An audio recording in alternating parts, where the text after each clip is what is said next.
Hello student, today we are going to see our writing skill section 3 in it 3.5 drafting a virtual message. Yes, virtual message कशा प्रकारे लिहायचा हे आज आपण बघणार आहोत. Before start our essay, we see icebreaker parts. Some activities are given in it. We see every activity one by one. See here, first activity given below is a two-way communication cycle or the process of communication. Can you guess the role of sender and the receiver in this process? What do we encode? What do we decode? इथे एक communication cycle दिलेली आहे आणि त्याच्यामध्ये the role of the sender आणि role of the receivers is given. तर सेंडरचा role आणि रिसिव्हरचा रोल कोणता राहते ते आपल्याला इथे बघायचं आहे. Yes, see here, the role of the sender is to transcribe what he or she wants to convey to the receivers in a message. म्हणजे सेंडरचा रोल कोणता आहे? इज टू ट्रान्सक्रिप्ट म्हणजे त्याची रिराईट करणं, जो मेसेज असेल त्याला रिराईट करणं किंवा त्याची कॉपी करणं, जे त्याला रिसिव्हर्स करणं मेसेजच्या स्वरूपामध्ये मिळालेली असते. नंतर रोल ऑफ द रिसिव्हर्स काय आहे? The role of the receivers is to interpret the conveyed message and to grasp its meaning. म्हणजे रिसिव्हरचा रोल काय आहे? जो त्याला मेसेज सांगितलेला आहे त्याचा अर्थ लावणं आणि त्याच्याहून त्याचं मिनिंग ग्रॅप्स करणं. As messages use commonly accepted components like words, symbols and signs, the receiver generally finds no difficulty in interpreting them. Messages मध्ये कॉमनली काय कोणते कंपोनंट्स वापरलेले असते, जसं वर्ड्स असेल, सिम्बॉल असेल किंवा सायन्स वेगवेगळ्या प्रकारच्या सायन्स वापरलेल्या असते. त्यामुळे receiver generally finds no difficult to interpreting them आणि त्याच्यामुळे रिसिव्हर्सला त्याचा अर्थ लावण्यामध्ये काही खूप मोठ्या प्रमाणामध्ये येत नाही. However, the sender must be careful to create a clear message so as to avoid any kind of misinterpretation or misreading. Okay. आता याच्यामधला दुसरा प्रश्न होता, what do we encode? आपण काय एनकोड करतो? एनकोड म्हणजे एक साध्या भाषेमध्ये संदेश लिहिणे. We encode what we want to convey to the receivers in the form of unambiguous म्हणजे अस्पष्ट मेसेज. अनएम्बिगियस म्हणजे अस्पष्ट. म्हणजे वी काय एन्कोड करतो आपण? Yes, to convey to the we encode what we want to convey to the receivers in the form of unambiguous message. Yes, जो message clear नसतो तो आपण काय करतो? एन्कोड करतो. नंतर त्याच्यामध्ये एक आणखी प्रश्न आहे, व्हॉट डू वी डिकोड? आपण डिकोड का करतो? We decode from the message the idea that it conveys by way of interpreting it. A clear message is easy to interpret. जो एखादी क्लिअर मेसेज असतो तो इंटरप्रेट करण्यासाठी काय इझी जातो. Now there is another activity. People send messages to others for different purposes. Mention at least 5 purposes reason for which messages are generally sent. Listen here. People काय वेगवेगळ्या purposes साठी काय messages का करतात? पाठवत असतात.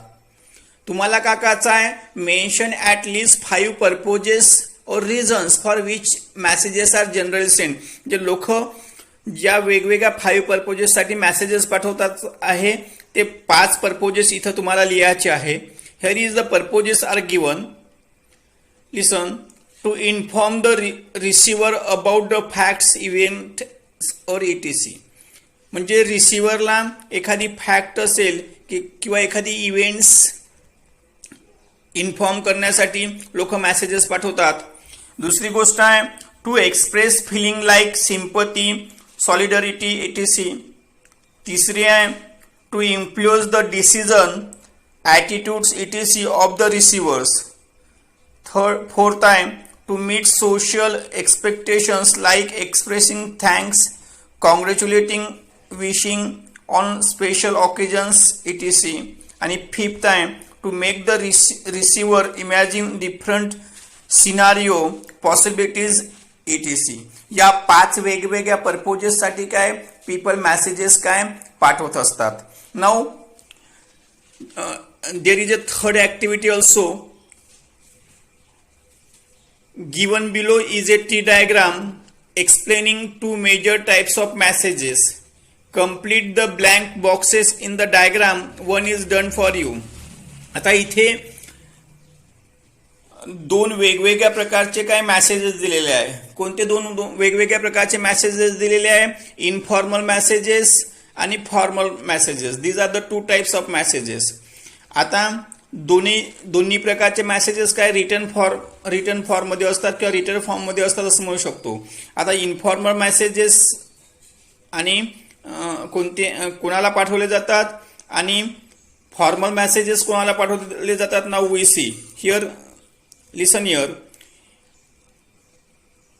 इन्फॉर्मल मेसेजेस जे आम्ही पॅरेंट्सला, फ्रेंड्सला, सिबलिंग्स असेल, कझिन्स असेल, सोशल मीडिया ग्रुप्स असेल याच्यावरती जे मेसेज पाठवत असतो त्याला इन्फॉर्मल मेसेजेस असतात. म्हणजे आपल्या पॅरेंट्सला, फ्रेंड्सला असेल, सिबलिंग्स असेल, आपले मुलं बाळ, नंतर कझिन्स असेल, आपले भाऊ, चुलत भाऊ वगैरे सगळे आले त्याच्यामध्ये. सोशल मीडिया ग्रुप किंवा आपले जे वेगवेगळे व्हॉट्सअप ग्रुप असते, सोशल मीडिया ग्रुप्स असते, याच्यावर जे मेसेजेस पाठवतो त्याला इन्फॉर्मल मेसेजेस म्हणतात.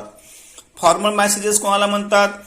जे आम्ही शाळेचे प्रिन्सिपल्स असेल, क्लास टीचर्स असेल, ऑफिशियल्स असेल, इन्स्टिट्यूशन्सला असेल, एखाद्या ऑर्गनायझेशन्सला जे मेसेज पाठवत असेल या सर्व मेसेजला आम्ही काय म्हणतो?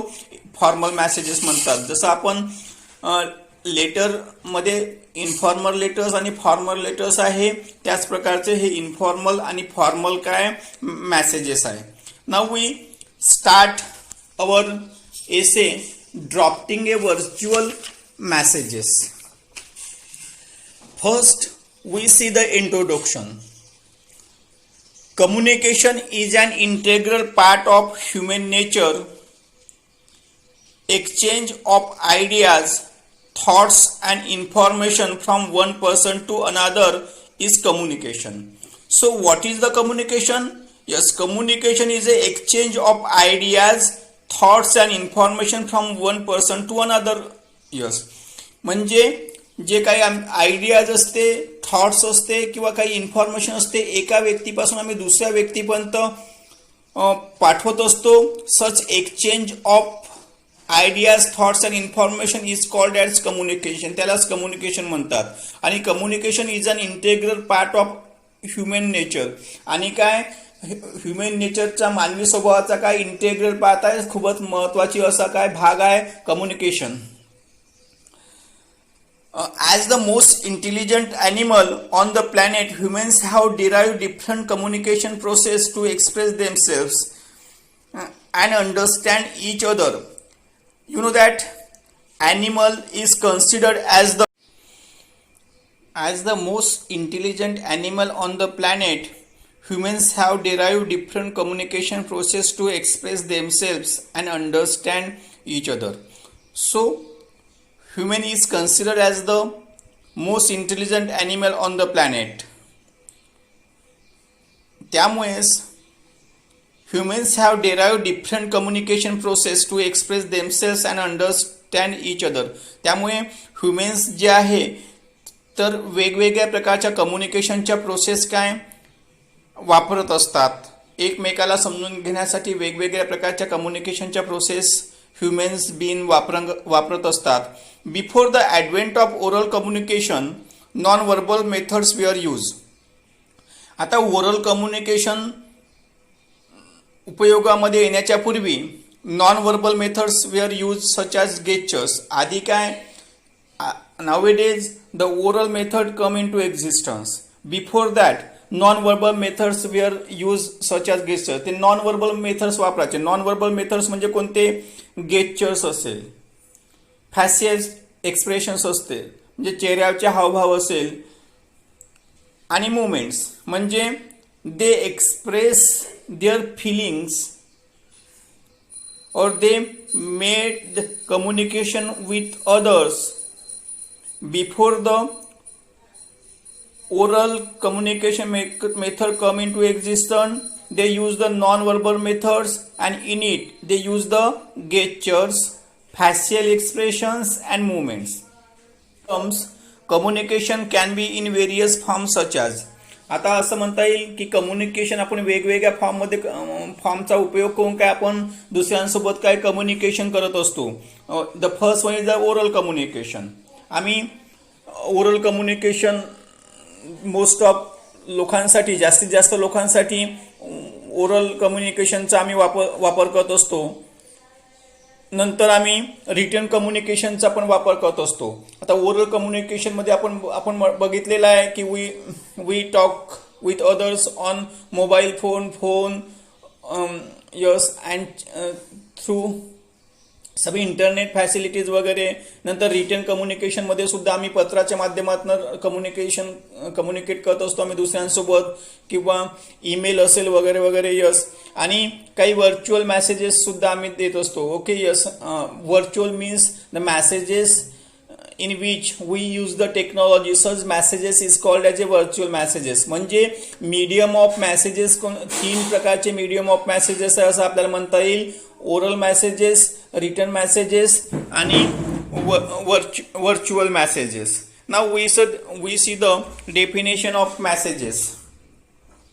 A message is an informal means of communication. Message काय, इन्फॉर्मल मीन्स ऑफ कम्युनिकेशन आहे. The receiver of the message has to go through the given messages and pick out the most vital bits of information. हे informal means of communication आहे. आणि याच्यामध्ये जो receiver आहे of the messages म्हणजे जो message receive करणारा व्यक्ती आहे, has go through the given message and pick out the most vital bit of information. आणि त्याला तो का करतो, त्या मेसेजच्या माध्यमातून काय जी महत्वाच्या ज्या इन्फॉर्मेशन असो तो मिळवतो. Then he or she should be able to reproduce that information in order to convey it to the person for whom it is intended. म्हणजे receiver get the information and then that person able to reproduce that information in order to convey it to the person for whom it is intended. आणि ज्या व्यक्तीला ती information त्याला सांगायची असते, convey करायची असते, त्याला तो इन्फॉर्मेशन काय कन्वे करत असतो. In general there are 4 types of messages. की जर आपण म्हटलं की in general there are 4 types of messages. मेसेजेसचे किती प्रकार आहे, 4 टाइप्सचे मेसेजेस असतात almost. First one is positive messages. पहिले कोणते असतात, पॉझिटिव्ह मेसेजेस असतात. आता पॉझिटिव्ह मेसेजेसमध्ये convey good feelings through thanks. Positive messages आम्ही कशाला म्हणू, ज्याच्यामध्ये चांगल्या गोष्टी काय सांगितलेल्या असते, एखाद्याचं ॲप्रिशिएशन केलेलं असते, expression of interest, sympathy, extended help, solace इत्यादी संबंधातले जे मेसेजेस असतात, म्हणजे चांगल्या गोष्टीच्या संबंधातले जे मेसेजेस असतात त्यालाच आपण पॉझिटिव्ह मेसेजेस म्हणतो. नंतर सेकंड टाईप आहे negative messages. Convey disappointment, disapproval, dissatisfaction, messages of disapproval, disagreement, denial, refusal और कॅन्सलेशन इत्यादी प्रकारचे जे मेसेजेस असतात त्याला निगेटिव्ह मेसेजेस म्हणतात. म्हणजे एखाद्या विषयी डिसअपॉइंटमेंट म्हणजे असंतोष व्यक्त करणे, डिसअप्रुव्हल व्यक्त करणे, डिससॅटिस्फॅक्शन व्यक्त करणे म्हणजे समाधानी नसणे, किंवा मेसेजेस ऑफ डिसअप्रुव्हल असेल, एखाद्याचे मताची सहमत नसणे म्हणजे डिसएग्रीमेंटच्या संदर्भातले असेल, डेनियल असेल किंवा रिफ्युजलच्या संदर्भातले असेल, कॅन्सलेशनच्या संदर्भातले असेल, असे जे मेसेजेस असतात त्याला निगेटिव्ह मेसेजेस म्हणतात. नंतर neutral messages, third type neutral messages. No feelings, no emotion, no sentiments, dry messages, messages showing neither joy nor sorrow, messages that do not draw any conclusion. हे न्यूट्रल मेसेजेसमध्ये काय, कोणत्याही प्रकारची feelings नसते, emotions नसते किंवा सेंटिमेंट्स नसतात, म्हणजे भावभावना त्या मेसेजेसमध्ये नसतात. ते ड्राय मेसेजेस असतात, त्याच्यामध्ये आनंद नसतो किंवा दुःख पण होत नाही त्या मेसेजच्या माध्यमातून. Messages that do not draw any conclusion. नंतर चौथ्या प्रकारचा मेसेज आहे पर्स्युसिव्ह मेसेजेस. पर्स्युसिव्ह मेसेजेस मध्ये act that communicates persuasively, agreements on the writer's point of view, use of convincing language or words.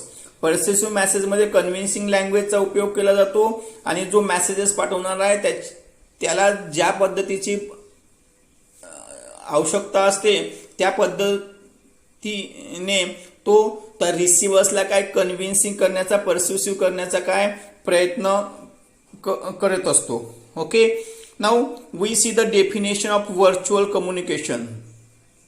आपण बघितलेलं आहे we are seeing the dropping a virtual message. आपण virtual message how to drop the virtual message आपण बघून राहिलेलं आहे.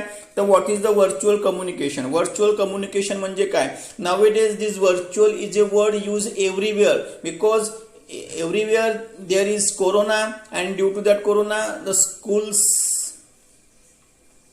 are closed, and due to that virtual education is going on everywhere. आणि सगळीकडे व्हर्च्युअल एज्युकेशन सुद्धा आहे. सिम्पली व्हर्च्युअल्स म्हणजे मराठीमध्ये आम्ही आभासी म्हणतो. आणि in the education in which the technology is used, such education system is called as a virtual education system. आम्ही सिम्पली असं म्हणू शकतो. आता बघू की व्हॉट इज व्हर्च्युअल कम्युनिकेशन म्हणजे काय. We define virtual communication as a mode of communication that includes the use of technology. म्हणजे ज्या कम्युनिकेशन म्हणजे संपर्क, ज्या संपर्कामध्ये टेक्नॉलॉजीचा उपयोग केला जातो. Such communication is called as a virtual communication. आता टेक्नॉलॉजीमध्ये मग ऑडिओ आणि video to communicate with people who are not physically present in front of us. या टेक्नॉलॉजीमध्ये मग ऑडिओ आणि व्हिडिओच्या माध्यमातून लोकांसोबत काय कम्युनिकेट केला जातो, संपर्क केला जातो. जे लोक प्रत्यक्षामध्ये समोर उपस्थित नाही राहत, मात्र ऑडिओ आणि व्हिडिओ चा उपयोग करून त्यांच्यासोबत संपर्क केला जातो. नाउएडेज जी आता शाळा चालू आहे, शाळेमध्ये सुद्धा तसंच आहे की काय व्हर्च्युअल टेक्नॉलॉजीचा उपयोग करून व्हर्च्युअल एज्युकेशन पद्धतीचा उपयोग केला जातो. कारण की विद्यार्थी वर्गामध्ये उपस्थित राहत नाही, मग त्यांना वेगवेगळे प्रकारचे जे काही गुगल मीट असेल किंवा आणखी वेगवेगळ्या प्रकारचे जे काही साईट्स आहेत त्यांच्यासोबत संपर्क साधण्यासाठी त्याचा उपयोग करून त्यांच्यासोबत काय त्यांना काय शिकवल्या जात आहे. पुष्कळसे जे लोक आहे वर्क फ्रॉम होम करून राहिले, ते सुद्धा घरी बसून आपल्या कंपनीचं किंवा ऑफिसचं काय वर्क करून राहिले, त्यालाच आम्ही व्हर्च्युअल वर्क म्हणू शकतो. Yes, people can be in the next room, other floor, in neighborhood or even miles away. yes. याच्यामध्ये जे लोक होऊ शकते दुसऱ्या रूम मध्ये बसलेले असेल किंवा दुसऱ्या फ्लोअरवर असेल किंवा नेबरहुड मध्ये असेल किंवा आमच्यापासून माइल्स अवे असेल, त्यांच्यासोबत या जो संपर्क ऑडिओ आणि व्हिडिओ चा उपयोग करून साधला जातो, म्हणजेच टेक्नॉलॉजीचा उपयोग करून साधला जातो. त्या कम्युनिकेशन्सलाच काय व्हर्च्युअल कम्युनिकेशन असे म्हणतात. Although virtual communication started way back with the invention of telephone, the advent of webcams, video conferencing and instant communication made virtual communication a big hit. Yes, बघा, व्हर्च्युअल कम्युनिकेशनला खूप आधी सुरुवात झालेली आहे विथ द इन्व्हेन्शन ऑफ टेलिफोनचा शोध लागला, वेबकॅम्स आले, video conferencing आली आणि instant communicating made virtual communication a big hit. म्हणजे या माध्यम टेलिफोनचा शोध लागला आणि तेव्हापासून काय व्हर्च्युअल कम्युनिकेशनला सुरुवात झाली. मग वेबकॅम्स आले, व्हिडिओ कॉन्फरन्सिंग सुरू झाली, नंतर आणखी वेगवेगळ्या प्रकारच्या माध्यमातून काय व्हर्च्युअल कम्युनिकेशनला सुरुवात झाली. Today we use virtual communication in almost every walk of life. Yes, मात्र आज व्हर्च्युअल कम्युनिकेशन हा आमच्या जीवनाचा अंग बनलेला आहे, जीवनाचा महत्वाचा अंग बनलेला आहे आणि we use virtual communication in almost every walk of life. म्हणजे आमच्या जीवनाच्या प्रत्येक क्षेत्रामध्ये आम्ही व्हर्च्युअल कम्युनिकेशनचा काय उपयोग करतो. Within family, friends and office to name a few. म्हणजे पुष्कळ इथे फक्त 2-3 क्षेत्र दिले आहे. आम्ही फॅमिलीमधल्या लोकांसोबत व्हर्च्युअल कम्युनिकेशन करतो आहे, फ्रेंड्स सोबत करतो आहे, ऑफिस सोबत करतो आहे. There are so many each and every field there is a communication going with virtually. Today we will learn more about virtual communication and explore why it has become one of the most popular ways of communication. Today, virtual communication become the most popular ways of communication. आणि आज यावेळेस तर corona सगळीकडे पसरल्यामुळे सगळीकडे virtual कम्युनिकेशनला खूप मोठ्या प्रमाणामध्ये काय प्राधान्य दिला जाऊन राहिलेलं आहे. In addition, we give a sneak preview of some of the best virtual communication tools and use across the world. And nowadays, the best communication tool across the world is used for the verbal communication. आणि जगामध्ये काय खूप मोठ्या प्रमाणात वेगवेगळ्या प्रकारचे काय टूल्सचा virtual कम्युनिकेशनसाठी काय उपयोग होऊन राहिलेला आहे.